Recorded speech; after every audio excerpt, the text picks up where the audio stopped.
Que tal? Boa tarde a todas e a todos, aos que nos escoitades en directo nesta, por fin, calorosa tarde do mes de xullo, perdón, e aos que nos escoitaredes en diferido máis adiante, non?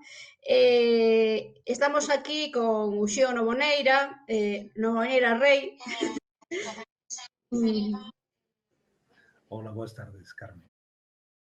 para falar de emprego cultural no marco de, digamos, nunha sesión un pouco de peche do Máster en Servizos Culturais do curso 2020-2021.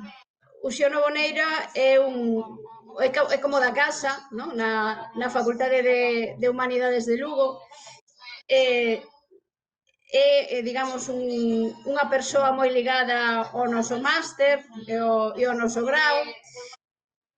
Tamén o traemos aquí por varias razóns. É un experto en emprego cultural, é o tema, digamos, que nos ocupa. Vou baixar o son, me di David, sí, mellor. Dicía que o traemos aquí por varias razóns, na súa condición de experto en emprego cultural. Tamén non podemos obviar pois a súa pertenza a unha familia que está desde hai varias décadas, non? Casi á cabeza digamos, da profesionalización, non? Do sector cultural en Galicia, non? Probablemente o teu pai, Uxío, non sei, pode definirse de moitos xeitos, seguramente tamén como un dos primeiros traballadores da cultura deste país de xeito profesional, non? Entón, quen máis axeitado que ti como digno continuador da saga para que nos fales de emprego cultural neste momento pois tan especial, non? Tan delicado, pero, por outra banda, caracterizado por moitos elementos de continuidade, non? É dicir, as cousas son como eran, pero mudaron nalgúns aspectos, non? Entón, pois, creo que tes un material preparado, moi digamos, detallado sobre a cuestión, que é o que vai facer, digamos, o inicio da túa exposición, non? Logo de iniciar a exposición, logo de digamos, desenvolveres este tema un pouco de maneira libre, se algunha das persoas que nos escoitan en directo considera facerche algunha apreciación ou quere algunha información complementaria, podería facelo, porque como imos quedar enlatadas e enlatados, pois non temos tampouco un tempo tan pechado para traballar. Eu probablemente tamén che preguntarei algunha cousa, porque de seguro terei que aprender moito do que aquí nos expoñas, non? Entón, cedoche a palabra e a imaxe. Bueno, pois boas tardes e moitas grazas, Carmen. Grazas a ti e a todo o equipo organizador así por convidarme a esta xornada que, ademais, por cousa da xenda de clausura do máster, entonces seguro que temos o alumnado, as alumnas e os alumnos aquí presenciando a última das aulas desta xeira, e xa con este calor de xustiza, tanto en Lugo como no Courel, como en Compostela, pois estarán desexando que lles demos o último input e comezar a pensar o grao. Como o sector cultural, sobre todo neste país, é un sector moi estacional a veces, pois tamén está ben que faga este calor despois do gran Lugo de Nebra que tivechedes que ter durante todo o ano. O primeiro, parabenizar o esforzo do Campus Terra, do Campus de Lugo en desenvolver todo o itinerario de profesionalización en xestión cultural, en humanidades, en servizos culturais, porque a verdade para xente como a min, que somos lugueses, eu ademais son lugués por parte de mai de nacemento da cidade, como Courelao, pois ter a posibilidade de unha profesionalización dentro da cultura que algúns decidimos dedicarnos con paixón, pois é un placer. Decirvos tamén que claro, é un reto facer esta aula xusto neste tempo, neste ano 2021, despois desta desastrosa pandemia que se levou tanto tanta xente, tanta cultura colectiva e popular e libresca, e que incidiu directamente nunha das xeracións, quizás, con máis capital cultural, non do noso país. Faime gracia o que dicías de meu pai, porque, efectivamente, meu pai e Carlos Soroza foron os últimos poetas, un en lingua galega e outro en lingua castelá, que se dedicaron plenamente e con paixón, moitas veces así, dentro de un sector cultural que non se parecía case en nada a este, e nunca o pensar así, non o pensar así para preparar esta aula, cousa que te agradezo moito. Que vamos a decir do emprego e do sector cultural? O primeiro, bueno, vedes toda esta caterva de logos, sabedes que eu son secretario da Fundación Novoneira, ainda que son investigador así das universidades de Barcelona e de A Coruña, son secretario da Fundación Novoneira con cargo voluntario, como non debía ser de outra forma, sendo fillo da persoa homenaxeada, traio vos este tipo de charlas, as desenvolvemos dende unha liña de traballo que temos nós, que se chama IT, Crowdfunding, como fillo de Breogán, non? Que ten moito tamén que ver con dedicarse á cultura, e máis nun tempo como este, porque IT decidiu baixar da Torre de Hércules e ir ao encontro dunha terra que el solo veía, e hai outros que o acompañaron, vendo solo Nebra, onde el veía a terra, e ao final, pois, grazas a eso, dentro do grande relato europeo, somos os fundadores de Irlanda e uns seres mitolóxicos bastante interesantes para un pobo como ese, para un Estado-nación, membro da Unión Europea. Entonces, temos SIT, que o que se dedica é a intentar aproveitar, diversificar todas as oportunidades que haya de diversificación e de financiamento do sector cultural do país, non só nos nosos proxectos, senón de toda a nosa rede de entidades que no noso país, ademais que, inda que somos unha nación pequena no contexto europeo, somos unha gran potencia cultural, é algo do que temos que estar orgullosos, somos unha gran potencia cultural, somos unha gran potencia pesqueira, fomos incluso unha gran potencia labrega e de asteleiros, que son cousas que perdimos. Nesto, ainda non nos achataron. Tamén traballamos neste último ano, dentro de eso que vedes aí, Bipart, que é un proxecto de Europa Creativa, que agora volven a estar moito de moda, non sei se despois me preguntarán algo sobre iso, pero traballamos porque este é un plan de fomento dos públicos e dos profesionais da cultura no medio rural, non? Que traballa con nós no Courel, máis na parte de diversificación de profesionais e públicos literarios. Vou entrar á presentación, que se non xa sabedes que son así bastante elíptico falando das cousas. Oportunidades de emprego no sector cultural e en positivo e con paixón sempre. A ver se me deixa ir para adiante un momentiño, que non sei, aí está. O primeiro que temos que saber é onde estamos. Cando traballamos cando pensamos o sector cultural e o emprego cultural, estamos no sector cultural, estamos na parte, nun sector económico da cultura, non estamos na cultura no seu conxunto. A cultura é moito máis que o sector cultural, que é o xerador de emprego cultural. O sector cultural é simplemente un sector económico, pero a cultura é moito máis. Quizás unha das cousas máis interesantes da cultura, para ben e para mal, é que a cultura non só é medible en termos económicos e sectoriais, entonces por eso moitas veces dentro desta lógica económica que impera no mundo, según decía aquel pensador Walser das esferas da xustiza, non? Que era a dimensión económica, que era unha xunto coa dimensión cultural, a política, da xustiza, a dos afectos, a dos coidados, acabou facendo a súa lógica imperar en todas as demais. E por eso falamos de sector cultural, de emprego cultural, de industria cultural, como estamos facendo agora, ainda que para tamén hai xente que fala de industrias creativas e culturais ou de industria cultural en un sitio como, claro, eu como decía Vicente Risco, que estamos ainda no centenario da xeración, nos penso que Galicia é a miña medida do mundo, é a miña forma de ser así europeo, que é a nosa forma de ser humanos.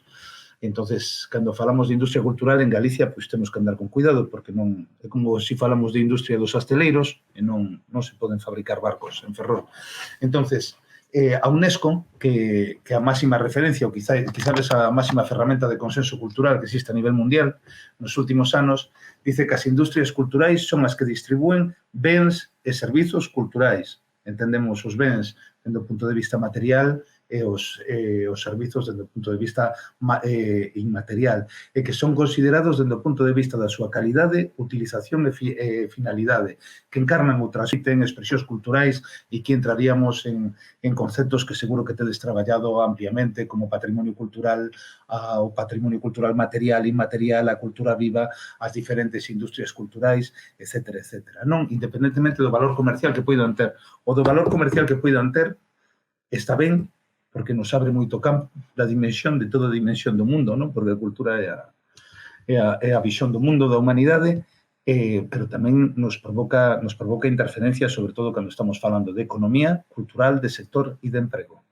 Entonces, contra a industria cultural tamén existe o concepto de industria creativa, que é como un desenvolvemento do primeiro. Pensade que cando falamos do sector cultural clásico, xa dende hai máis dun século, falanse das disciplinas duras, non? Das artes e da cultura. Pensade tamén que cando falamos de cultura e de arte, por exemplo, para os no mundo anglosaxón, non se dice cultura, se dice son a arte e son disciplinas artísticas, e a cultura está moito máis diferenciada. Nos mezclamos, falamos de servizos culturais, de xestión cultural, pero en verdade podemos falar de xestión artística tamén e das artes. As industrias culturais clásicas xa sabedes que son as presenciais. Podemos falar, bueno, dentro do século XX do cinema. Tamén podemos falar de todo o que son as artes plásticas, porque moitas veces falamos de industria gráfica cando falamos de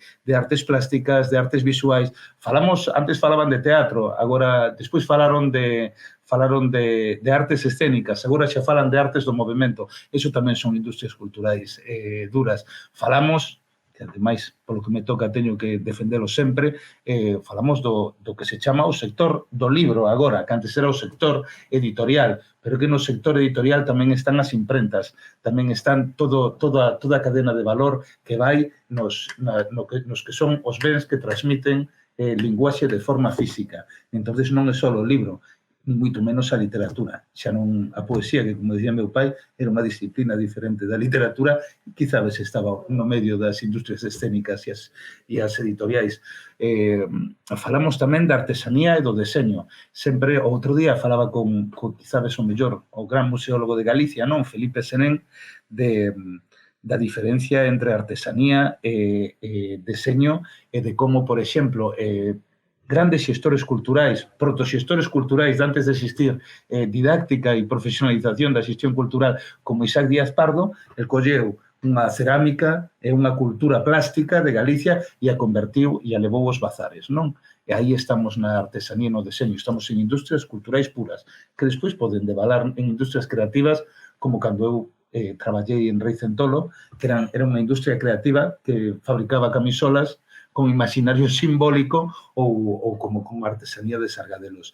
Ademais deso, unhas que están sinceramente de capa caída, e máis coas últimas dificultades que hai, porque hai unha das grandes bazas que podemos xogar nas industrias culturais son os bens e os servizos presenciais que podemos desenvolver para ocio, para o tempo libre, para a educación, porque ao final a cultura non é nada máis que a educación non reglada e non racional que un recibe toda a vida. E aí está todo o que son a industria musical, que é de gran interese no noso país.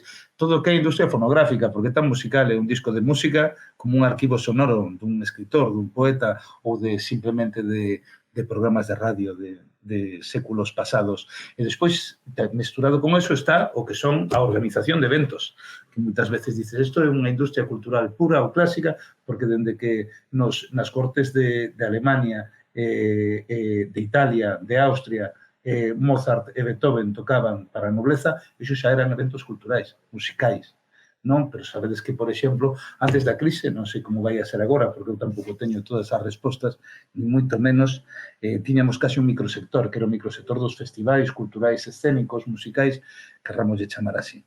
Esas son as industrias culturais que podemos decir puras, o que son as expresións culturais que son convertibles en servicios ou bens económicos. Contra diso, como sempre, xa sabemos que nos sectores económicos as realidades son difusas porque sempre están sometidas aos procesos de cambio de innovación metodolóxica ou tecnolóxica. Estaba a industria creativa, que é un nome que ten moi mala fama, pero que se o levamos a súa parte máis conceptual, sabemos que é un conxunto máis amplo que rodea a industria cultural pura e que inclúe, ademais das industrias culturais das que acabo de falar, toda a produción artística ou cultural, espectáculos ou bens producidos individualmente de calquer tipo, incluso misturado, o que se chaman os produtos híbridos. A min sempre me facía gracia isto de cando había unha gran cadena francesa que era de tendas, franquicia, de caixas que tiñan un libro e unha botella de vino, e chamabanlle maridaxe cultural. Bueno, xa sabedes que o sector da cultura gastronómica, que é moi importante no noso país, e que ademais é un sector híbrido entre a industria cultural e debería ser coa industria agraria se traballáramos con kilómetro cero, pero con todo que a alimentación e a restauración, iso é unha industria creativa, non? E sobre todo nós que temos o Grupo Nove, grandes cociñeiros, sobre todo cando falamos dende Lugo, non? Que para comer Lugo, que é unha das nosas grandes bazas primixenias, non? Porque temos un gran produto. Esas son as industrias creativas, aquelas nas que o produto e o servizo contén un elemento artístico ou creativo que o mellora. E aquí falaremos sobre outra cousa. Moitas veces, sobre todo dende as teorías críticas, se fala de que hai dimensiones, hai elementos, hai servizos que se poden dar en por sí. Por exemplo, ti podes estar nunha tasca comendo mellor xabarín con castañas do Courel, pero se naide te conta que ese xabarín veu dunha forma de caza que se le va facendo no Courel e que estas castañas se crearon nun souto que é ecolóxico, que ademais é un souto que ten os castiñeiros teñen máis de 400 anos, pois o mellor en vez de 20 euros polo menú, só podes pedir 10, non? Hai sectores moi híbridos e que conforman, que eu non me atrevín a poñer moitos exemplos porque non intento non facer aseveracións teóricas, pero os máis importantes, nos que ademais somos potencia en algunha parte en Galicia, como son a moda, podemos falar de Adolfo Domínguez, podemos falar de Inditex, non? Que se xerou aquí, podemos falar de arquitectura, onde nós, ademais, tivemos sempre unha grande escola de arquitectos, unha grande escola de protoarquitectos, está a Escola de Canteiros de Pollo, está toda a nosa arquitectura tradicional, está o paisaxismo, a publicidade, porque na industria gráfica e cultural que antes falaba, non só estamos os editores, as escritoras, senón que tamén hai grandes publicistas, hai grandes diseñadores gráficos, hai grandes creativos. Pensade que agora a industria creativa todos dicen que somos creativos. E cando eu estudei, os creativos eran os argentinos, estos que facían os grandes anuncios de Coca-Cola, os que simplemente desenvolvían ideas, desenvolvían nomes, desenvolvían eslóganes. Esos eran os creativos. Agora, creativos somos todos. E despois unha cousa que é moi importante, porque dende a última crise, cando falo da última crise, non falo desta, porque desta ainda non saímos da última crise, falo da crise de Lehman Brothers do ano 2008, dado determinadas decisións ideolóxicas, pero dadas determinadas estruturas de oportunidade, tamén se macroorientou a todos os países do sur de Europa, digamos, Portugal, o Estado español, Italia, Grecia, incluso o sur de Francia, se nos macroorientou o turismo. Mais, nós, en Galiza, que sempre fomos pioneiros e que sempre somos vanguarda, levábamos orientados ao turismo dende que un dos presidentes da Xunta xa foran ministro nun estado anterior, non democrático, e dende o desarrollismo xa estábamos moi orientados ao turismo gastronómico. E nós temos, ademais, un gran valor engadido, sobre todo que estourou a partir do ano 93, que é o famoso Xacobeo, que é a expresión económica e transectorial do Camiño de Santiago, non? E que é un gran recurso turístico internacional, xa non só desde o punto de vista simbólico ou patrimonial, porque a verdade é que é un símbolo de Europa e que nos coloca no mapa sendo un dos 7 Finisterraes rumanos, pero temos ademais un sector bastante avanzado e bastante presente e que ten bastante peso no PIB galego en comparanza con outros. A verdade é que temos unha gran historia e uns grandes, que dicen os horteras, skills, unhas grandes competencias, habilidades, experiencia, metodoloxía e coñecemento do turismo. Ainda teríamos máis, dada a nosa metodoloxía que falábamos, e de que nun día como hoxe podes estar tranquilamente na praia, para o turismo nas súas nos seus desenvolvementos máis innovadores, no que se chama o turismo activo, porque antes o turismo era moi pasivo, era este turismo de sol e praia, de Torremolinos, onde ti elexías un mes o ano no que te daban vacacións no teu traballo, que era un traballo normalmente moi mecánico, moi físico, de actividade moi concentrada, e ademais había 30 días de vacacións pagadas e tal, entón te puñas na praia a descansar. Agora a xente, como ten que estar traballando todo o tempo, e sobre todo nunha aula sobre emprego e sector cultural, sabemos que vamos a estar traballando todo o tempo, toda a vida, porque o facemos con pasión, e porque traballamos nun sitio, en unha realidade tan valorada que hai xente que incluso traballa gratis dentro del, pois a xente buscou o que non pode facer durante o día por estar todos os días conectados a pantallas como estas, pois intentar facer cousas diferentes. Entón, chegamos ao turismo cultural, creativo, que é activo, o turismo cultural é pasivo, despois falarei sobre eso, incluso a outros desenvolvementos como o turismo transformativo, que ir a facer cousas para mellorar os sitios aos que vas. Pero sigamos vamos a facer un contexto. O emprego cultural, a situación actual e de tendencias do mercado. Bueno, é interesante, agora que estamos nos plans de choque nos fondos Next Generation da Unión Europea, no plan de choque para a reactivación do sector turístico, cultural, pensad unha cousa, se é tan importante o turismo dentro do noso sector cultural, que o plan de choque o compartimos co turismo. Tamén compartíamos, agora non, pero compartíamos tamén a Consellería, hai moito tempo. Hai non tanto tempo, quero decir, pero o sector cultural é un sector fundamental, non para o renacemento industrial.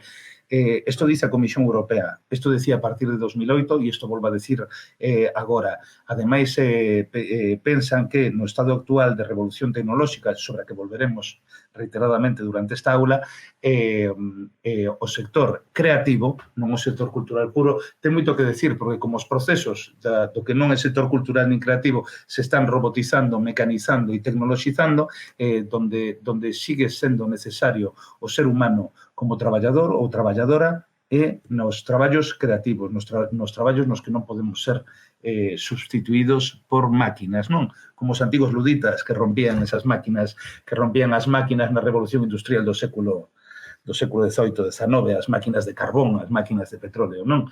Entón, volvemos a ser un sector estratégico. Dicen que, ademais, a nivel europeo sempre dicen que somos un sector estratégico porque a verdade é que somos os mellores xestores e xestoras culturais do mundo. Pensade que dende Malrox e o desenvolvemento da democracia francesa despois da Segunda Guerra Mundial, a maioría dos países europeos teñen ministerios de cultura, seguindo o modelo continental, que se queredes despois falamos deso, pero que non é o eixo desta aula.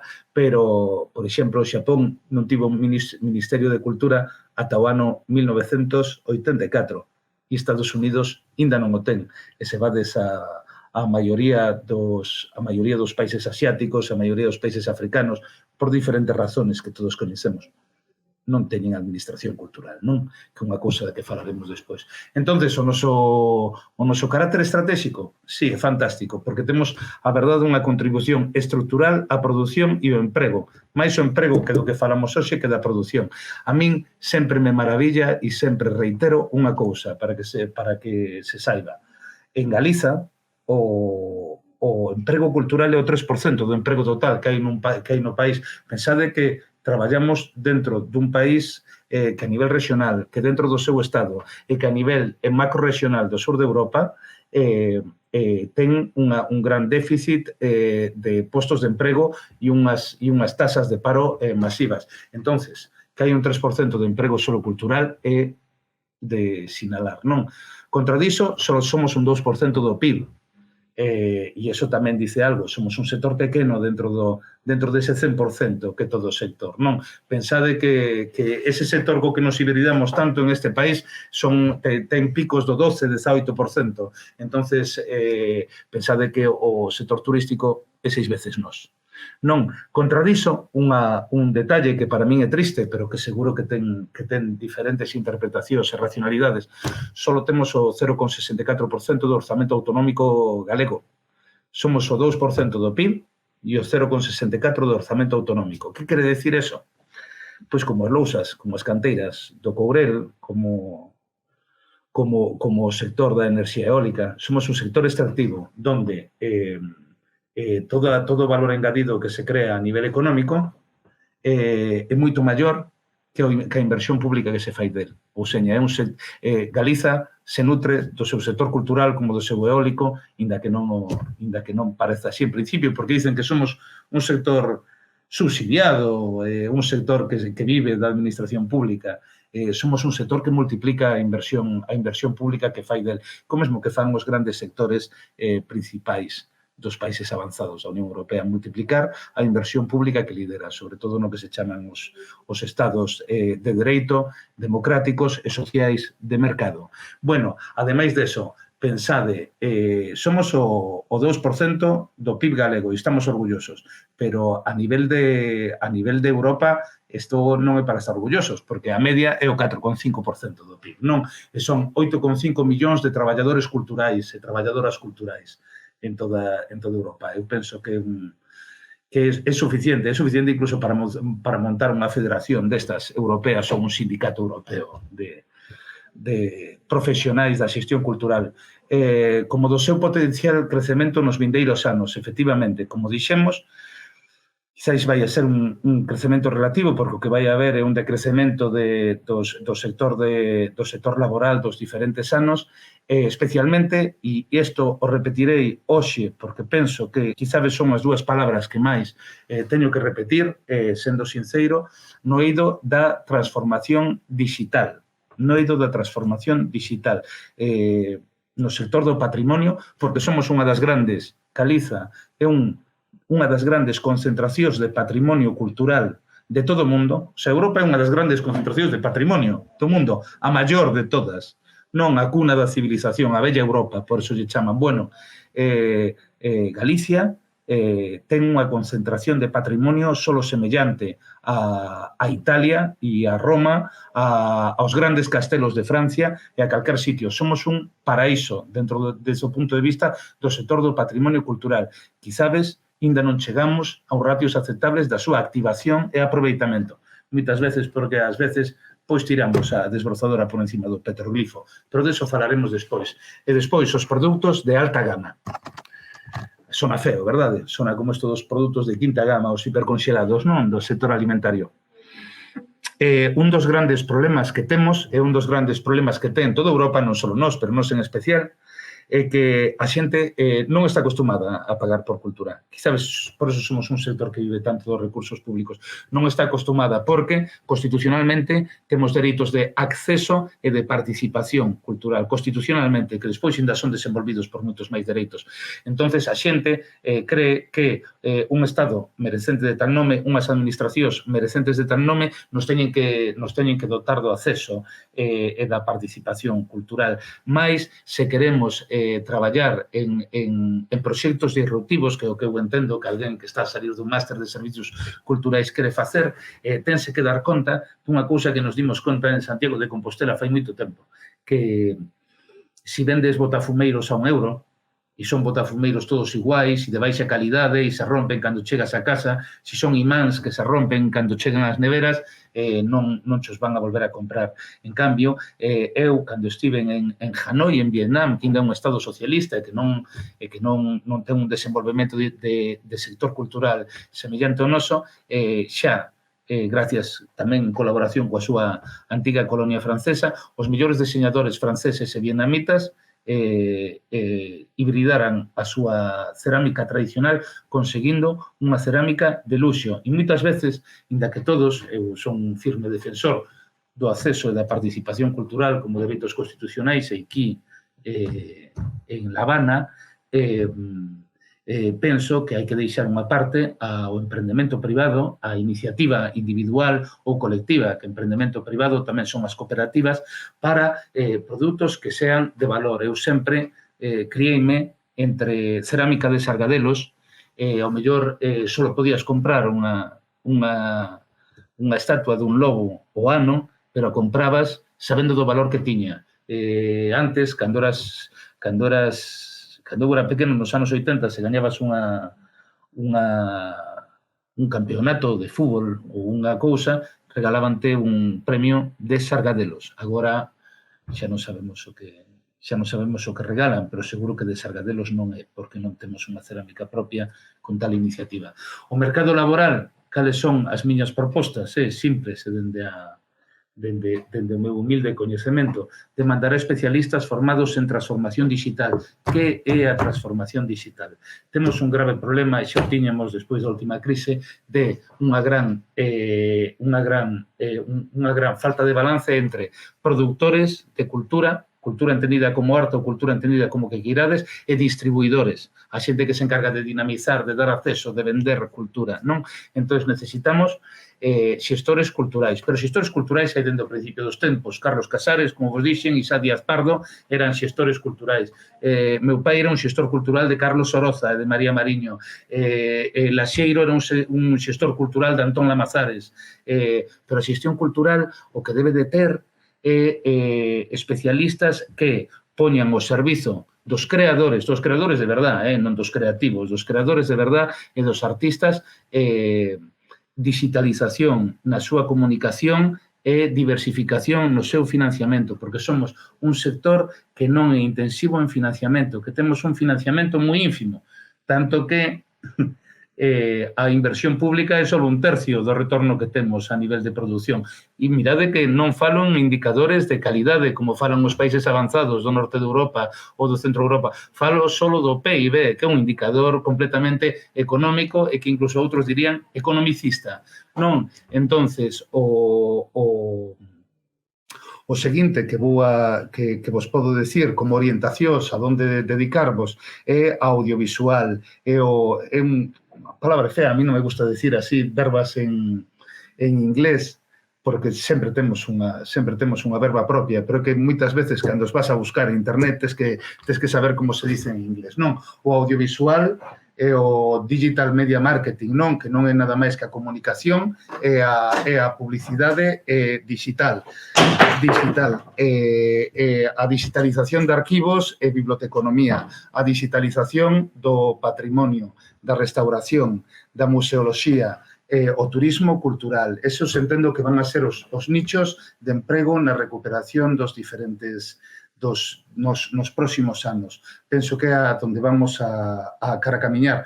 Penso que é a onde vamos a camiñar dende a transformación digital, porque a transformación digital, que formaba parte dunha cousa que decíamos xa antes de chegar a esta crise, acelerouse moito cando a industria cultural perdeu a súa presencialidade, non se puderon facer eventos, non puido haber mobilidade, non só entre os nosos produtores, sino tamén entre os nosos consumidores. Ademais de que no sector cultural é no único no que hai un palabro que é feo, pero que é unha cousa moi bonita, que hai moitos prosumidores, xente que crea e consume cultura ao mesmo tempo. Entonces, hai que telos moi en conta. Volvo a decilo, saber onde está o financiamento. Cando falo de financiamento non só falo dos bancos, para eso se queredes tedes como referencia un artigo dun manual de xestión cultural que existe, que penso que é o único que existe agora, onde falo do financiamento da cultura. Pero moitas veces o financiamento, non só o financiamento, no que necesites, o que necesitas é recursos. Por exemplo, na miña aldea de Parada, por moito que teñas 50 euros, se queres mercar comida, non hai ninguna tenda. Tens que baixar 4 kilómetros, non? Entón, moitas veces son recursos. Os recursos poden ser humanos tamén. Os recursos poden ser materiais, pero pode que non señan transformables por diñeiro. Inda, non? Despois, a digitalización de arquivos. Cando falo de digitalización de arquivos, non falo de escáneres, a digitalización de arquivos poden ser audiovisuais, poden ser sonoros. Pensade, non vou decir o nome por non facer publi, pero sabedes todos este superprograma que hai de arquivos de actuacións musicais da televisión española. Bueno, é un traballo de digitalización de arquivos. Moitas veces hai determinados documentais, falsos documentais, todo o que a industria audiovisual, porque pensade unha cousa, dende Gutenberg, a xente principalmente para consumir cultura, dende imprenta, utilizaba o libro, que sigue sendo un recurso, porque non necesita baterías, nin un enchufe, e iso na Devesa da Rugueira, que non hai enchufes, pois o mellor necesitas que a tua guía turística seña impresa. Mais, agora sabemos que dende que estivemos na casa metidos en poder interaccionar, sabemos que, como antes sabíamos, antes do desenvolvemento audiovisual, que a fotografía era a máis accesible, natural e de consumo masivo de todas as artes gráficas, cando se conseguiu facer imaxe gratis e con poucos medios, o audiovisual será o futuro. Por eso agora hai videopoesía, videodanza, Netflix, Amazon Video, de todo, non? Non vou a seguir por aí. A digitalización do patrimonio, a realidade aumentada, a realidade virtual, e despois tamén cousas que nunca pasan de moda, a restauración. Moitas veces eu miraba para os canteiros cos que traballaba en diferentes intervencións de recuperación de patrimonio e decía, están todos os xestores culturales en paro, pero os canteiros nunca tiveron tanto traballo. E o canteiro é un profesional cultural tamén, non? A museoloxía. Cando falo de museoloxía, non falo só da xente que traballa dentro dos museos. Eu sempre reivindico así, como reivindican tamén na rede museística provincial de Lugo, como reivindican en tantas boas tradicións dende maio do 68, dende que unha teoría de 1920, e cando La Riviera dixo, dende que La Riviera a explicou, ata que se puxo de moda en maio do 68 coas teorías da democratización cultural, non había...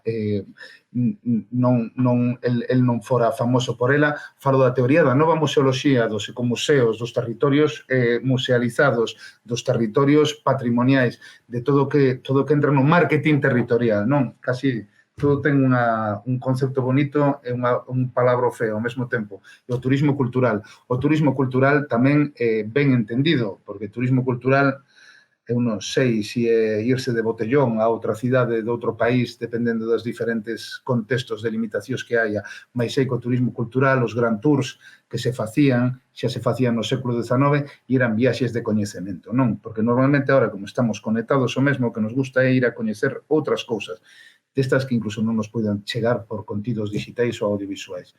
Volvería a falar desto, mas volvamos á industria cultural. A industria cultural en Galicia está constituída, como en todo outro lugar, polo tecido empresarial, que son freelance, autónomas, autónomos, empresas e cooperativas, que volverei sobre o tema das cooperativas porque as considero estratégicas, non só para Galicia, senón para toda Europa. As administracións públicas multinivel, porque funcionan como industria cultural, funcionan como entes de negocio, como entes de multiplicación do seu valor económico. O local, o provincial e autonómico. Os que sobardan eses límites xa non forman parte da industria cultural galega. O tecido asociativo, no que somos un territorio con bastante experiencia, coñecemento e metodoloxía dende as asociacións que houbo no final do franquismo. Estou falando do Galo en Santiago, do Facho, da Alexandre Bóveda ata as fundacións como as que existen agora e que nos formamos orgullosamente parte do seu ecosistema, que son entidades que son culturais, educativas, turísticas e de desenvolvemento territorial. Seña este urbano como en Padrón, ou seña este rural como en Outeiro de Rei, a Manuel María ou no Courel La Nosa, non? Sen ánimo de lucro, pero tamén, volvendo ás cooperativas tamén as hai sen ánimo de lucro. Os creadores son os produtores, pero hai múltiples axentes máis. Eu non son creador, non son produtor. Eu son un distribuidor, un viabilizador, un dinamizador, un comunicador, un divulgador, podo ser tantas cousas como queiras, e non pode ser que o 70% señan produtores e o 30% señamos os outros, porque, inda que en un contexto de recursos escasos, temos demasiado traballo. Datos do Anuario de Estadísticas Culturais, 108.556 empresas en España. Decían, isto é un dato polémico, porque decían que en Galicia había entre entre algo máis de 2.000 e 6.000 empresas antes da primeira das crises, das que falamos, porque que da actual non temos datos. O único dato verdadeiramente fehaciente que temos é que de todos os autónomos que temos en Galicia perdimos o 30% no último ano. Non, pero bueno, eso quere dicir que hai unha posibilidade de recuperalo, non? Cos indicadores que se están a dar, non? O 3,4% das empresas en España son empresas culturais. Volvede a pensar en Galicia, que hai que sempre pensar en Galicia como medida de todo, 3% do emprego, 2% do PIB. En España, ainda nos superan un pouco nestes ratios. É normal porque as grandes áreas metropolitanas do Estado teñen unha gran concentración de empresas culturais. Tampouco pasa nada. Un dos nosos rasgos máis definitivos como sector en base ao emprego. O 96% do sector son freelance autónomos ou empresas con menos de 10 traballadores, o que é un problema de tamaño e de acceso ao financiamento. Decían tamén que era unha gran cousa de elasticidade e de realidade adaptativa das nosas entidades. Eu non estou tan certo deso, pero sí que sei que somos unha gran constelación de autónomos e que necesitamos integrarnos, relacionarnos e facernos fortes por medio das cooperativas, principalmente, das cooperativas de traballo asociado. Pensado unha cousa, cando nos guillotinaron o sector agrario, gandeiro, da leite, a primeira medida de recuperación foi intentar fomentar que se fixeran cooperativas, inda que só fora para baixar o prezo no consumo de insumos. Bueno, pois temos un 96% de freelance autónomos que todos temos que pagar os nosos gastos de asesoría fiscal, os nosos gastos de asesoría laboral, os nosos IVAs, e que poderíamos intentar conmutar esos gastos colaborando, que non competindo, que tamén está moi ben se queredes facer vos autónomos e despois empresas. Empresas cando teñades un cliente ou clienta, un contrato que vos xenere como mínimo 50.000 euros ao ano, senón non é eficiente a nivel tributario. Bueno, hai máis de 2.000 axentes privados en Galicia, ainda a día de hoxe. O autoemprego no eido da cultura dase con maior insistencia que no eido global empresarial. Pasa sempre onde non son grandes áreas metropolitanas de acumulación de persoas, porque tes que ser máis adaptativo, os teus públicos son máis pequenos, os teus beneficios son máis pequenos, etc. A porcentaxe de empresas culturais sen asalariados era 10 puntos maior antes da primeira crise. Agora xa non é. Antes existía, sabedes cantas traballadoras tiña Sargadelos? Sabedes cantas tivo despois Reicentolo, que é un trasunto despois da crise deso? É así. Pensade que normalmente, cando falamos de unha empresa galega, ou é un autónomo é un traballador, 2, 3, máis de 5. Eu coñezo cos dedos da mão as empresas culturais que teñen máis de 20 persoas en este país. A aportación do sector cultural ao PIB español é de 2,5% aproximadamente, 0,5 máis que nós. E do 3,4% se considera o conxunto de actividades económicas vinculadas coa propiedade intelectual. Que é isto? As industrias creativas famosas. Emprego cultural, xa para entrar na concreción. Cando falamos de emprego cultural, a que vos queredes dedicar? Porque isto era unha cousa que eu quería, se tiveramos a posibilidade de estar en persoa, pois iríavos preguntando para non estar aquí dando recetas xerais para públicos xerais, sino estar mirando vos a cara e poder modular a mensaxe respecto do que vos necesitades. Como non pode ser así, intento ser claro. No sector privado, a que se debe dedicar cales son as liñas, as prioridades ás que se debería dedicar o que non existe agora. Internacionalización e transformación digital. Internacionalización entendida, ben entendida, non é só exportación. Internacionalización é porque nós temos un sistema cultural propio, ademais do sistema cultural xeral, no que estamos integrados a nivel estatal e europeo, non? Pero temos un déficit de exportación, tanto que a nosa exportación media perante outros territorios como Madrid, Barcelona ou incluso Euskadi ou incluso Andalucía é 10 puntos menor. Entonces, por qué? porque non exportamos, porque desenvolvemos produtos e bens culturais moi centrados no noso público. É normal, porque é un sector que ten moita intervención pública. Entonces, o público e os clientes son os nosos cidadáns, a nosa cidadanía. Mais, pensade unha cousa, hai moita xente que non consume produtos culturais considerados galegos, sino que só consume produtos culturais universais.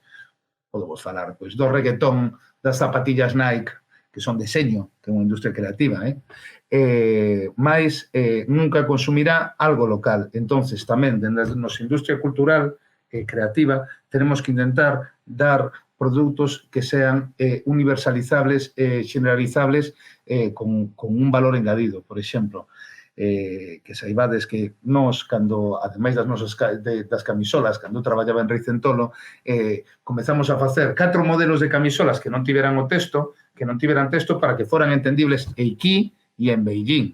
Entendedes? Porque era a única forma de poder crecer e cando falamos do sector privado, necesitamos conseguir máis clientes, máis cuota de mercado, que lle chaman eles. Cales son os perfiles aos que te podes orientar dentro do emprego cultural? A consultoría é externa. Consultoría é cando traballas con alguén, seña unha administración pública, seña unha empresa privada, seña un X, que hai moitos tipos de entidades híbridas, pero traballas dende fora. Traballas por proxectos, traballas por obra e servicio, que se dice a nivel de contrato laboral. Non, entón traballas por proxectos, aportando teu know-how, aportando a túa especialidade, a túa experticia, todas estas palabras feas que todos coñecemos, pero traballas dende fora. Mas tamén dende un alumno con un máster en servizos culturais, ademais de toda a súa experiencia, pode traballar en asesoría e dinamización cultural interna, sendo contratado laboralmente, por medio dun contrato mercantil, eso como que irades, ou se credes o falamos logo. Na dirección de eventos culturais. Tamén hai que traballar na comunicación cultural, porque hoxe en día, ademais, tendo os medios de consumo que temos, pois, bueno, pensade, volvo os datos que podedes ver todos no barómetro, nos informes do barómetro do Consello da Cultura Galega, que son moi interesantes para ler, para ter un enfoque integrado do sector, non? Entonces, subí moito o consumo de lectura, pero non só de libros, que están os diarios dentro, non? Pero a lectura digital, houve máis suscricións, inda así, non tantas, inda así baixou o consumo cultural medio, pero sabemos que toda a xente que comprou un libro, seña por Amazon, seña por todostuslibros.com, que é unha resposta a Amazon colaborativa que vos recomendo, fixerono por internet. Entonces hai que ter tendas web. Nos estamos a traballar nun proxecto xunto a Fundación Rosalía de Castro, que cumpliu onte 50 anos, de transformación digital de pequenos museos. Para que no momento no que se pare a economía, por exemplo, o que se paren as visitas, haya visitas virtuais, haya tendas en liña e haya comunicación digital nos pequenos museos. Todos sabemos que o Thyssen-Bornemisza ten unha das mellores tendas webs que hai, pero hai moitos museos en Galicia que están esperando profesionais como a vos e sodes capaces de facerlle unha web, un plan de medios e unha tenda en liña, xa non tours virtuais e tal, que tamén, que volvo a decir, a donde hai que ir agora é a transformación digital. Non só a internacionalización, que está ben, e ademais non é difícil, nos temos a sorte e a bendición de que temos un idioma propio, que é o galego, que é un idioma internacional, porque forma parte da lusofonía, que por herencia estatal tamén temos o idioma castelán, que é o terceiro idioma do mundo, o inglés de negocios. Non necesitamos falar como Shakespeare, principalmente desde que o Reino Unido non está na Unión Europea, só Malta. Todos falan como a nos, ningún ten acento de Cambridge, nin do Elephant, do barrio de Elephant británico. Entonces, elaboración e xestión de contidos en medios tradicionais. Estamos falando dos comunicadores, prensa escrita, libros de texto, didáctica, electrónicos, web, videoxogos. Unha cousa que debe saber todos os xestores e xestora cultural é traballar con InDesign, maquetar textos, porque InDesign vale para libros e para webs. Tamén os xestores de comunidades, verdad? A que a palabra é fea. Son os community managers, non? Son a xente que xestiona aos amigos da Fundación Novoneira, a xente que xestiona os amigos da Rede Museística Provincial, a xente que xestiona a Asociación de Amigos de Museos de Galicia, a xente que xestiona os fans que se compran 500 camisetas de Nikis Galicia, toda esta xente, os xestores de comunidades, porque unha das cousas que aprendemos e máis os que intentamos sempre traballar, e temos colaborado moito co máster na metodoloxía, que non é só unha tecnoloxía do crowdfunding, é que o 20% dos nosos clientes son family, friend and followers. A familia, os amigos e os seguidores, os famosos fans, non? Que se dice no sector musical. Ademais, a xestión da cultura en webs culturais, que é a creación de contidos culturais, a creación e a dinamización, porque por moito que crees, se non dinamizas a información e comunicación no eido cultural ou a información e comunicación dunha bodega de viño dende o punto de vista cultural, con gran valor engadido, porque volvemos a entrar no relato, que é unha das nosas grandes bazas para competir con outro tipo de profesionais como os que se formaron especificamente en turismo, que non somos creadores de relato. O turismo cultural e de ocio. Pensade que hai xente que lle gusta a cultura e que hai xente pois que teñenos entrado a visitas guiadas en casa, xente que non sabía de quen era a casa, quen entraba e disfrutou e o pasou ben e axudou, e hai que telos en conta, porque é que non nacemos, a cultura é unha cousa que se vai a crear. O turismo laranxa, que é o turismo creativo, que é o Museo dos Autores, non só o Museo dos Espectadores, tedes que desenvolver actividades culturais con participación cultural, non só con acceso, non é só sentar unha xente e bombardealos con poesía. Hai que facer que eles, se non a fagan, a disfruten ou que camiñen ao sitio que lles dice un poema. O turismo laranxa ou é turismo participativo, que eles poidan participar nas actividades. Participar a veces só interaccionar, que non poñas ao artista a 50 metros do tipo no que queres impactar, non? E o turismo transformativo, que é o máis bonito de todos e o que menos se consigue, non? Que cando fagas turismo cultural, transformes a realidade na que te integras. Observación participante, non? Dicen os sociólogos. Ademais deso, actividades profesionais relacionadas coa configuración e a dirección de equipos e de persoas en empresas, porque sabedes unha cousa, como somos grandes humanistas, os profesionais da xestión cultural somos grandes xestores de recursos humanos, de equipos, de persoas, de grupos, de multitudes, inda que agora hai que estar a 1,5 metros, etc., etc. Máis cousas. O sector privado, como dixen, temos que, sempre ten que, meu pai decía, residimos tanto na lingua como na terra, e na nosa terra hai unha grande concentración, como dixen antes, de patrimonio cultural. Entonces, conservación de patrimonio, interpretación, os guías, os relatadores, os storytellers. En Italia nos dan clases desto, teñen máis ou menos a nosa concentración patrimonial, pero a venden 5 veces máis, a interpretan 5 veces máis de ben, contancho con paixón, que o principal que ten que ter un profesional. A promoción e animación do patrimonio cultural en parques arqueolóxicos, en museos, en fundacións, en empresas. Temos un museo de Estrella Galicia, e seguro que ten moitísima xente, o Museo de Guinness, dos irlandeses, ou asociacións relacionadas coa cultura e o patrimonio, dinamización. Temos grandes exemplos, Lugo Patrimonio, a Asociación de Amigos dos Museos de Galicia, as asociacións de guías, etc., etc. Despois, a arte contemporánea, que é moi interesante tamén, que é un mundo precioso e que sempre é a vanguarda, e se queremos manter a nosa cultura viva, o noso patrimonio cultural que herdamos e que só nos pertence en usufruto, e que temos sagro deber de transmitilo aos que veñan para darlles unha cultura propia, temos que estar sempre na vanguarda, non é só vivir do noso patrimonio cultural, sino estar pendentes da nosa arte viva, porque o laxeiro de hoxe xa pasea por aí, a Rosalía de Castro xa escribe por aí, só temos que buscala, e ademais o que temos que facer é hibridalos, poñelos a todos en conxunto, e todo eso o fan os avaliadores de exposicións e de proxectos museográficos, os marchantes de arte, que hai que vender arte dende como lle chaman a estas cousas? Nas tendas efímeras que hai nos festivais, ata nas tendas dos museos, ata nas grandes galerías de arte de aquí e da Art Basel de Miami, que para iso hai moitos galegos ali con diñeiro para venderlles tamén. O comisariado de exposicións, que ademais é unha tarefa preciosa, é as de conservación no sector museístico. En Lugo hai grandes exemplos de todos estes tipos de profesionais. O sector de libro, o editorial é de libro, o editor, o escritor, o libreiro, o distribuidor, o transportista, o maquetador, o revisor, a revisora, desculpade, xa sabedes que hai de todo. As tarefas editoriais, como a dirección de liñas editoriais, a edición de textos, ata todo o circuito de valor engadido, ata que te chega o libro a mesa. A didáctica e a creación de públicos, que isto é estratégico e isto é o futuro. Sabedes por qué? Porque eu non sei se vos dades conta, porque non sei cales son os vosos perfiles, as vosas edades. Houve un momento no que a administración descuidou a súa intervención pública en cultura, a administración cultural, o dereito de acceso e de participación en cultura, pois porque xa saben que si non consumían cultura, pois o mellor con fútbol, eu que son un gran futbolero, pois chegaba, non? Para o tempo de ocio.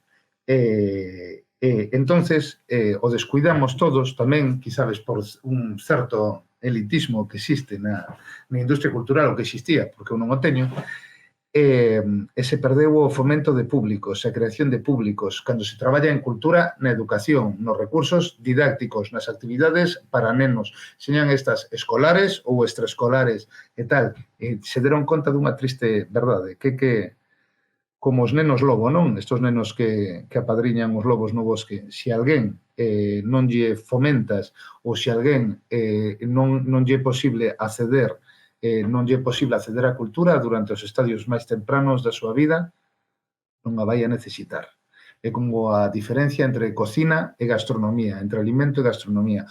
Unha cousa é comer arroz con aguacates e con tomate todo o tempo, e outra cousa é a gran cociña galega ou francesa ou de Euskadi. Non. O deseño de materiais didácticos culturais e actividades de servizos educativos para museos e organismos culturais e a cooperación e desenvolvemento en ONGs.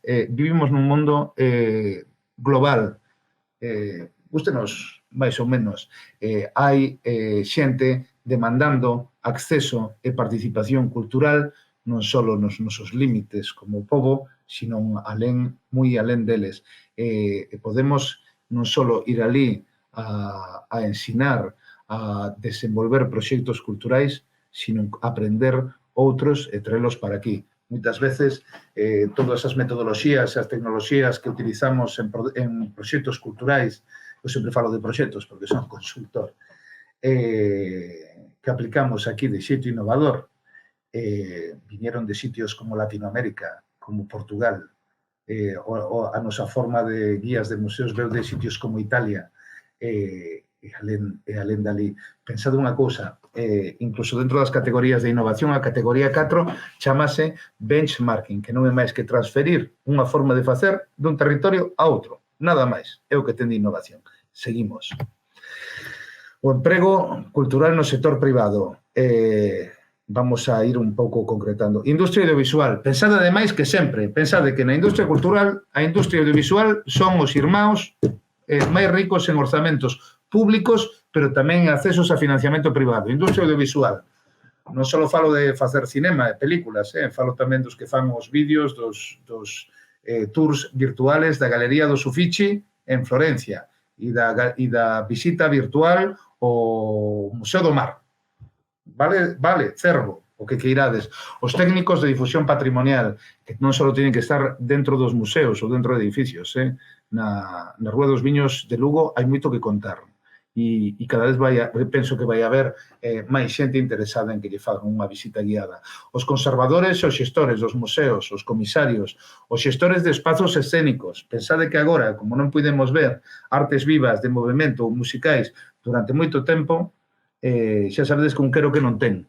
Quizás dicen que van a vir estos locos anos 20, non? Pois vai a necesitarse moito xestor de espazos escénicos, e non falo só de espazos de danza contemporánea, falo de técnicos, de eventos, de congresos, de actividades, de calquer tipo, para cando vayas a asistir a algún produto ou ben cultural, unha feira como Culturgal, presencialmente. Subastas, anticuarios e peritaxe, xestión de bens culturais, patrimonio artístico, parques arqueolóxicos, especialistas en estudos europeos. Pensade que, pola formación humanística deste máster, tedes moita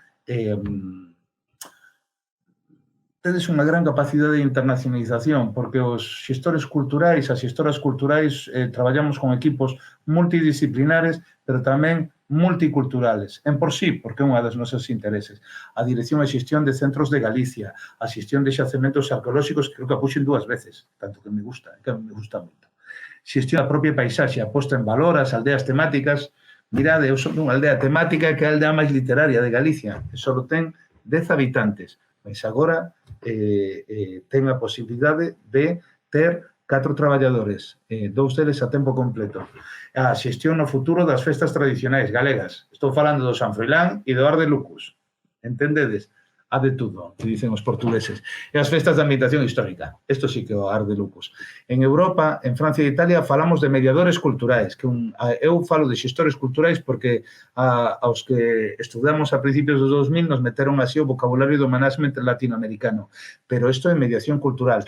E tamén, noutros mundos, como Estados Unidos, é verdade que a formación humanística está moi ben considerada polo multidisciplinar que é. Pensade que temos un filósofo de presidente de Francia, pero non pensedes eso. Pensade que en sitios tan alleos a min como a London School of Economics están integrando de novo un 30% de formación humanística, creativa ou cultural dentro dos programas dos MBAs para os altos directivos e toda esa cousa, porque deronse conta de que son moito máis innovadores, moito máis precisos, moito máis eficientes e excelentes tendo esa formación. O seña que non pensedes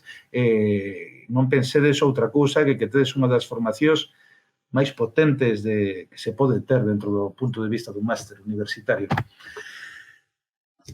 Este acabou hai 4 días, que me deu moita pena, pero que saibades que reiteradamente, regularmente, se tedes algún proxecto no que irades imprimir, emprender, non imprimir, por Dios, un proxecto no que irades emprender, as cooperativas están consideradas a mellor forma de emprender colectivamente en vez de individualmente, en vez de ter o que vos dixen, ser autónoma ou autónomo, montar unha empresa incluso entre varios é difícil e as cooperativas son xustas e teñen un gran apoio dende todos os puntos de vista da administración multinivel. Hai programas reiterados para alumnos e exalumnos das universidades galegas, en especial para esta, da que sodes alumnado e que nos compete, para crear cooperativas. Facédeo. Vai a ser o máis eficiente, é unha das grandes decisións se queredes emprender colectivamente, non só individualmente. Emprender sempre fai falla. Ademais deso, o emprego cultural nas administracións públicas e nos entes de dereito público, que tamén os hai. Normalmente isto se fai por procesos de oposición aberta, por concurso de oposición ou concurso de méritos. Eu xa sei que tedes uns dinamizadores do vosso máster e dos grados e dos cursos que deitan nos seus grupos de Facebook reiteradamente toda a oportunidade de emprego que hai dende o punto de vista da oposición, concurso, etc. Pero tedes que ser capaz de buscalos por vos mesmos, non só en LinkedIn, que tamén, non só en Twitter, que tamén, sino que o que vou dicir unha cousa que me dixo o meu mestre Antón Losada, que un bon xestor cultural ten que ler 4 periódicos cada día e ten que ler todos os diarios oficiais. O Provincial, BOP, de Lugo, o da Xunta, o DOGA, o BOE e o DOUE, especialmente a sección de outras disposicións, que onde están as licitacións, as convocatorias de proxectos, as convocatorias de ideas, as convocatorias de axudas. Axudas, nunca digáis subvencións, porque non son subvencións, son convocatorias de axudas para facer proxectos culturais, no noso caso, donde a administración pública xa nos dice o obxectivo final do que temos que facer. En verdad, só estamos licitando sin ser por un contrato, sino sendo por un concurso. Vale, cales son os perfiles que hai dentro da administración pública? Hai técnicos en xestión cultural, técnicos en cultura, técnicos en xuventude, que non é máis que cultura, técnicos en normalización lingüística, todos estos son técnicos en xestión cultural, que desenvolven actividades técnicas e administrativas dentro da administración local, autonómica, provincial, da supralocal, nos grupos de desenvolvemento rural líder e tamén nos grupos de apoio locais pesqueiros, os CALP, hai diñeiro ali, hai diñeiro para a cultura, hai diñeiro para facer proxectos, só temos que viabilizalos, local, autonómico, que é o noso galego, tamén o xeral do Estado, e tamén internacional, hai nós, por exemplo, 68% do financiamento da Fundación do Courel ven da Unión Europea, directamente, ademais de programas centralizados, non dos que se reparten en ámbitos menores. A UNESCO, a ONU, ten diferentes nomes. Un dos grandes problemas que temos é que, imaginaivos, chamámonos, o máis parecido que tedes a un sindicato, chamase Asociación de Profesionais da Xestión Cultural, que agardo que vos suscribades, porque o que temos que desenvolver é colexios profesionais, asociacións profesionais, sindicatos, todos os traballadores e traballadoras non da cultura, do sector cultural e da cultura. Programadores culturales en concellos, encargados de casas da cultura, de centros de interpretación, de todo tipo de museos públicos, de parques temáticos, arqueolóxicos, etc. A docencia, a distintos niveis, xa sabedes que sempre a ensinanza secundaria, a laboral e a universitaria, voume parar na laboral porque as outras dúas son moi claras, a formación non regulada en transformación digital, en internacionalización, en xestión de proxectos culturais, en xestión de proxectos específicos de alguna rama de industria cultural, a nivel non só reglado, non só secundario e universitario por oposicións, senón laboral e non reglada, é moi necesaria e hai moitas oportunidades para desenvolvela en por sí propios ou por medio de outras entidades privadas e públicas que xa o están a demandar. Investigación. Eu xa vedes, eu traballei de consultora a maior parte da miña vida.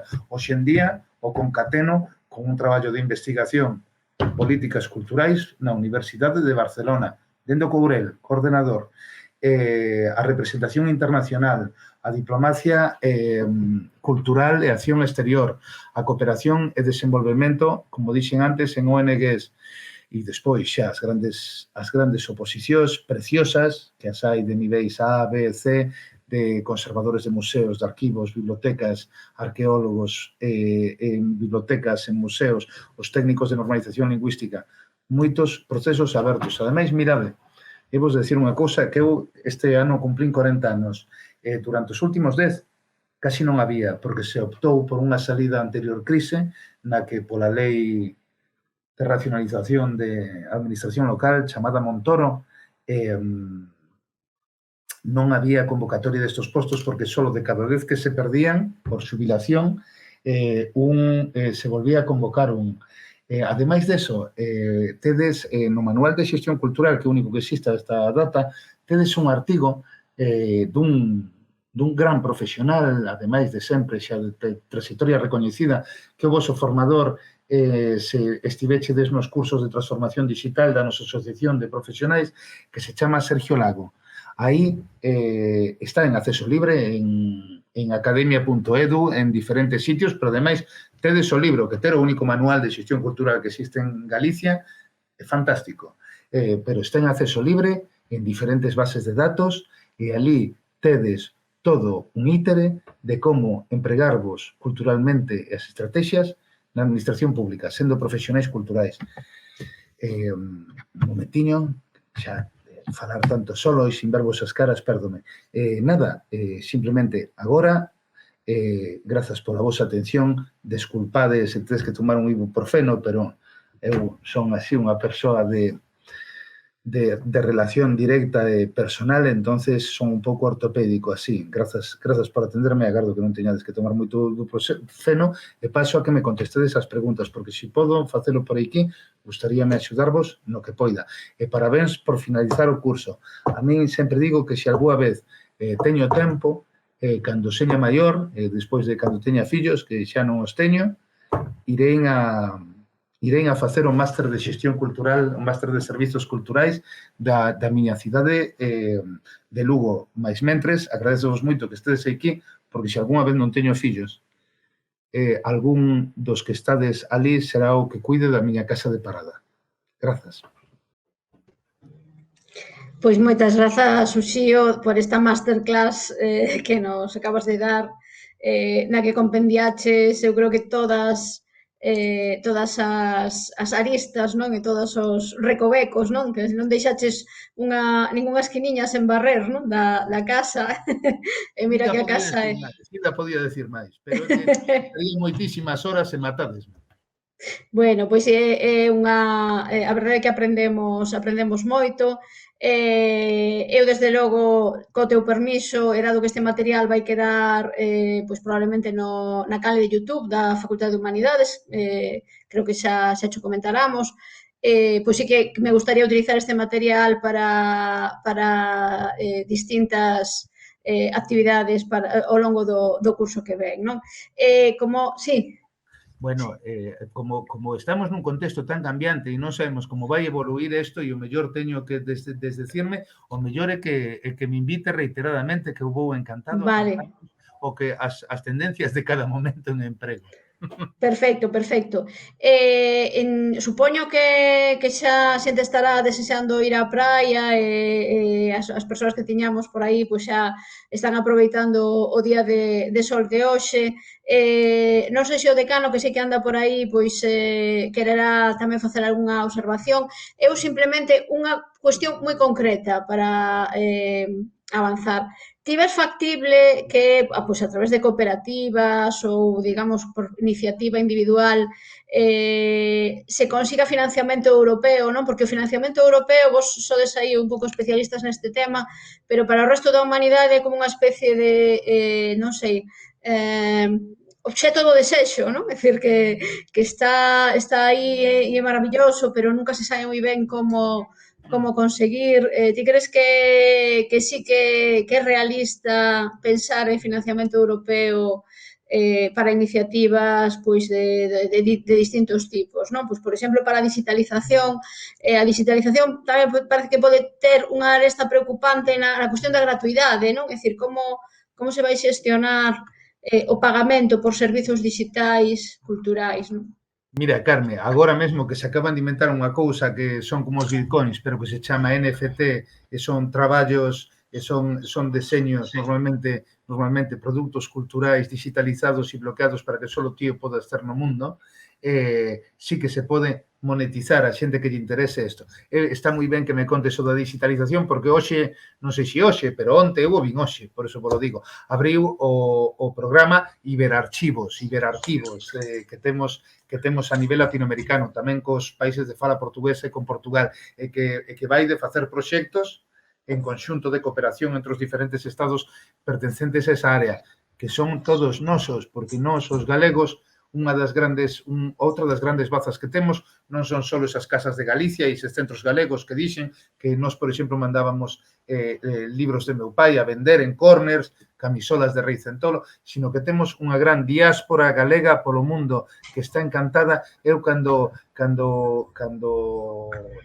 tivemos a honra de que Inditex, de que Zara fixera as camisolas de meu pai, mandaban os galegos fotos de todo o mundo, dende Miami a Beijing. Non, e nós que temos un tecido de galegos orgullosos de serlo en moitísimos sitios do mundo, cos que podemos traballar, e tamén en arquivos, porque somos, pensade que xunto cos curdos e cos italianos somos a gran potencia en algo que non é nada bon, porque un efecto negativo da economía, que é a emigración, pero que creou unha cultura e que tamén nos internacionalizou e nos fixo como somos. Entonces, hai que pensar en eso. Volvendo ao tema que me decías, que eso dá para outra aula, eu teño unha certa ilusión contida, porque quero ver os primeiros resultados, sobre a nova programación de fondos relacionados con cultura europeos. Por qué? Vos a decir que por qué. E, ademais, aconsellovos e suxírovos seguir a oficina Europa Creativa do Ministerio de Cultura de España, porque fai uns seminarios fantásticos. Está dirixida por un home que se chama Augusto Paramio, que é un gran formador e un gran divulgador de como hai que facer, que o que queremos é que somos uns dos países que menos aproveita os fondos culturais europeos que existen, facelos. Antes era máis difícil, por exemplo, vou vos poñer un exemplo. Europa Creativa, cando eu comecei a meter candidaturas, eu comecei en Cultura 2007-2013, e sabes que estos son listos, e ainda que non lle gusta a Gonzalo, van cada 7 anos, como os alemanes e os soviéticos, planes septuanuais, orzamentarios, pero Pero Europa Creativa, solo no último período orzamentario, que foi donde temos traballado, de donde este BIPART, que vedes o logo aquí, solo cofinanciaba o 50%, das actividades, por exemplo, que lle propuñas, e tiñas que conseguir outro 50% dos teus diferentes fontes privadas, públicas, da casa, de onde fora. Solo facía o 50%. E necesitabas ter mínimo 4 socios da Unión Europea e todos tiñan que ser con personalidade xurídica propia, o sea, non te valía ser autónomo, cultural, tienes que ser ou unha empresa, ou unha cooperativa, ou unha fundación, ou unha asociación, ou que ten cartos para aguantar un 50% de cofinanciamento. Unha administración, por exemplo, tiña unha Europa Creativa de gran escala, o Auditorio de Santiago, 2 millóns de euros, entonces, pero tiñan que gastar 4. Vale, agora, dentro do novo Europa Creativa, fixeron, ademais do de pequena escala, que era o que íbamos nós, que nos costaba barro e fariña, porque a verdade nós, porque temos sempre tuvimos a colaboración do Departamento de Cultura da Diputación Provincial de Lugo dende 2013, aos que nos diferentes responsables doulles grazas desde aquí, porque senón non poderíamos traer ese diñeiro de Europa e convertilo en empregos e en gasto privado aquí, pero agora só necesitas 3 socios. O cofinanciamento dos proxectos de pequena escala é o 80%, só necesitas o 20 máis. E ademais non tens que ter antigüedade, pode ser un autónomo, unha autónoma. Entonces eu estou contentísimo, un pouco amedrentado, porque sei que vamos a ter que traballar moito acompañando dende aí a diferentes entidades, pero penso que vai a ser unha forma. Como decía, somos un pobo extractivo da cultura, non? En plan, só gastamos o 0,64% dos cartos públicos nela, pero despois recibimos o 2% do PIB, o 3% do emprego. Eu creo que todo ese hándicap que hai a nivel de esforzo orzamentario, dende o punto de vista local autonómico, que moitas veces digo regional, pero non é por ninguna cousa pexorativa, porque é como salen nos papelochos.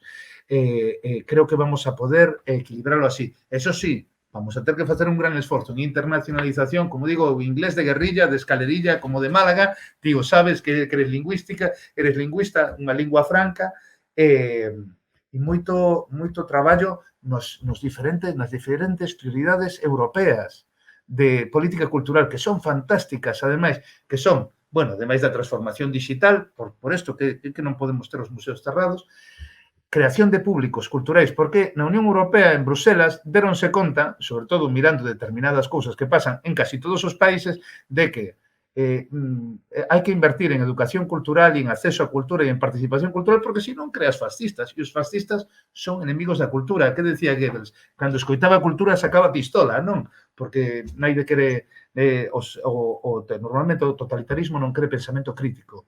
Entonces, están facendo traballos de creación de públicos, traballos de formación e profesionalización do sector, porque vos ben o sabedes que sodes os diseñadores das políticas educativas dos nosos profesionais culturais. Había unha gran heteroxeneidade. Vos estades traballando, concentrando, facendo públicos, pero había que facelo así. E inversión cultural. Entonces, eu teño un gran esforzo. Eu, a veces, xa sabedes que peco de que, como bon no Boneira, sempre son moi positivo. Tamén o era Gramsci, non? Pero o optimismo da vontade. E despois ir vendo. A Xenda Verde. Hai un novo programa que se chama New Bauhaus, que mestura artesanía, deseño e sostenibilidade. O mesmo que fixeron os franceses e os vietnamitas, que contei. O novo programa CER, heredeiro de Europa, de Europe for Citizens, de Europa cos cidadáns, que estaba moi centrado en hermanamento de cidades e de territorios, agora vai a traballar en memoria histórica, en participación cidadá.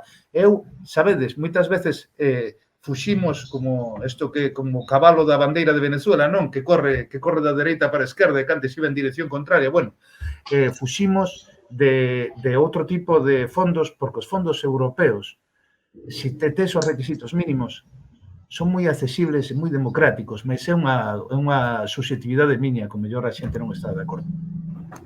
Bueno, pois moitas grazas. Igual te convidamos para o curso que ven a que nos teas unha charla sobre fondos europeos. Creo que o decano quere intervir. Está a nosa casa inteira vos a dispor.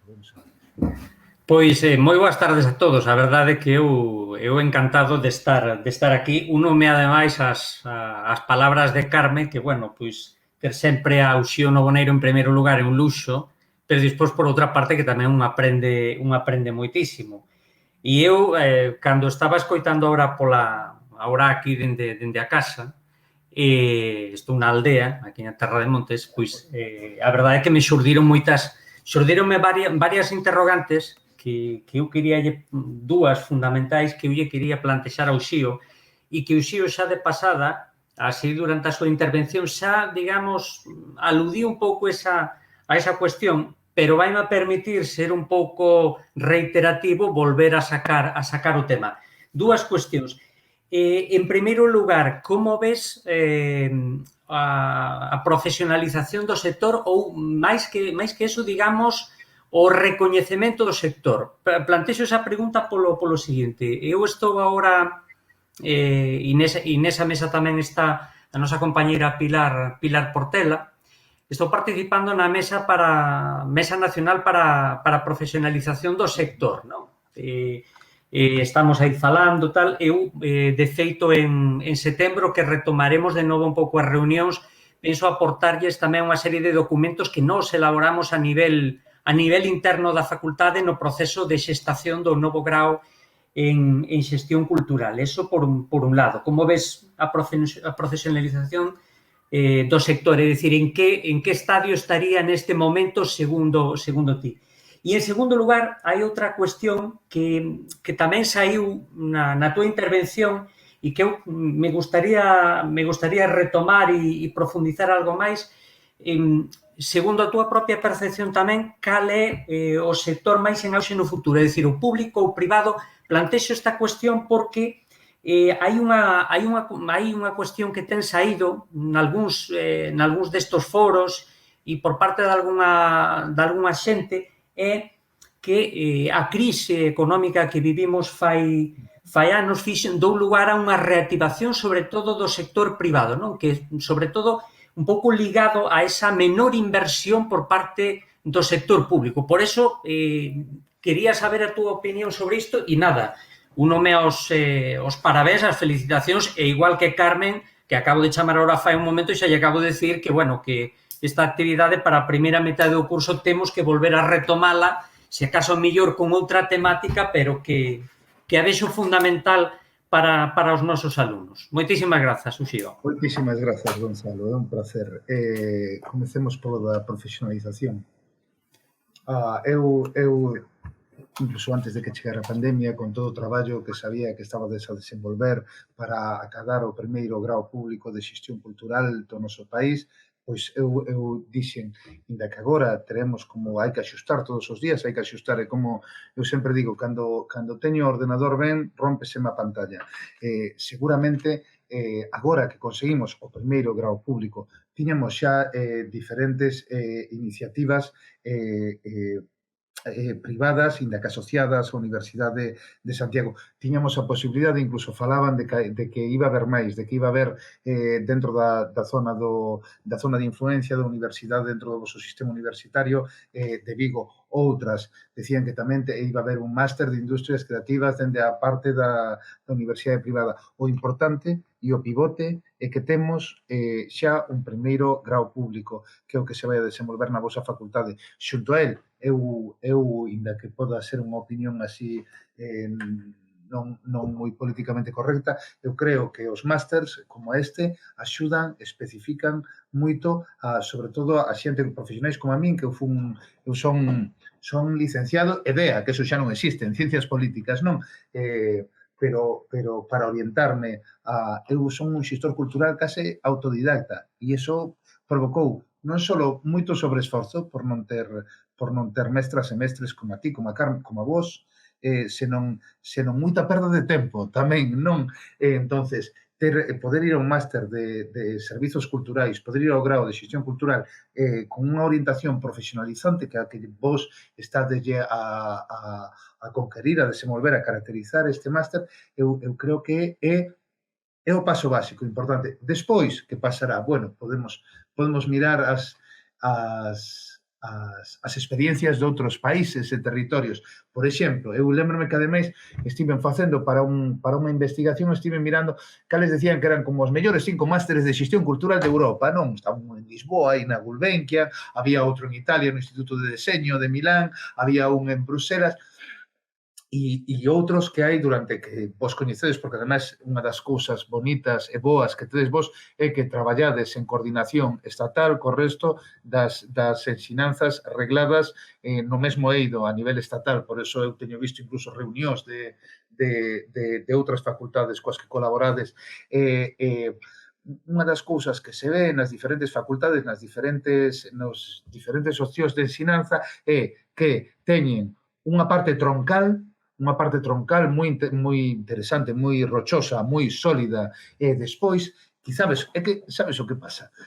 A cultura, incluso reducida a parte económica do sector cultural, é tan grande, que o que primeiro hai que crear vos xestores culturais, e despois vai haber que darlle fora do grado, a nivel de máster ou dentro de itinerarios formativos dentro do grado. Pensa que eu veño de Ciencias Políticas e de Administración, que tiñamos Administración Pública, Xestión Pública, que era máis latinoamericano, Relacións Internacionais e Ciencia Política, que é de onde ven a miña irmá, casi moito máis teórica que a min, non? Entonces, haberá que diversificar, haberá que facelo dentro ou fora do grao, creando ofertas complementarias, pero o importante é que é o único que diría, porque ademais nun contexto de crise como actual, inda que parece que vai haber unha salida diferente a que houve na anterior crise, que é o único que nos fixo, e xa te digo que a segunda pregunta non teño así o mesmo diagnóstico que a cuestión que me facías,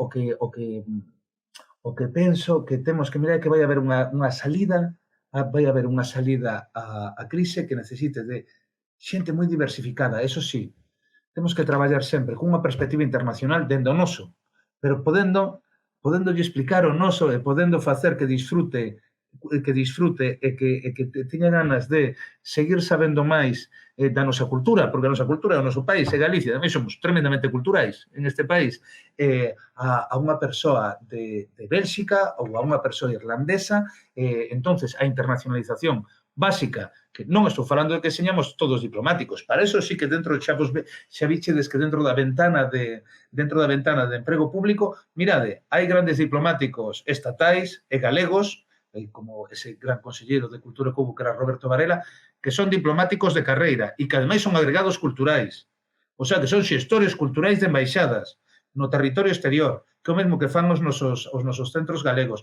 que o mesmo que fan a nosa xente na diáspora, que temos miles de creadores galegos na diáspora. Solo hai que ir a ver a exposición de Víctor Moscoso na Fundación Luís de Seoane de Coruña, que era o tío que lle diseñaba os discos a xente de The Doors.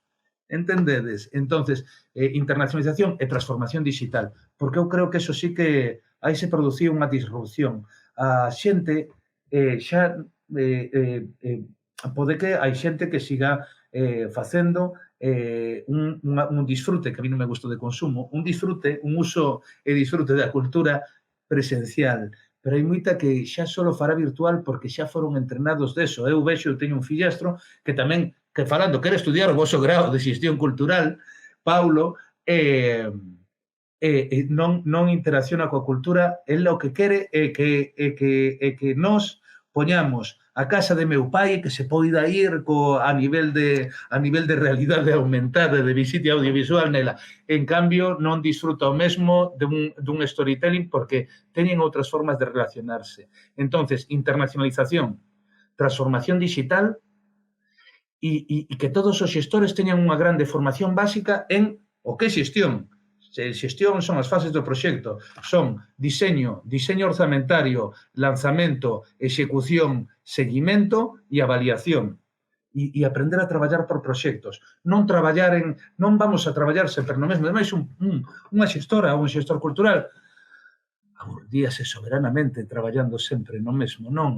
Ti vemos, sabes, por exemplo, nós traballamos en arquivos, fixemos o arquivo de meu pai, fixemos o arquivo de María Mariño, co que tivemos que ir a Noia a mirar, fixemos o arquivo de Carlos Oroza, sonoro, agora estamos facendo o arquivo das mulleres do Courel, audiovisual, entonces hai que estar seguidos despois.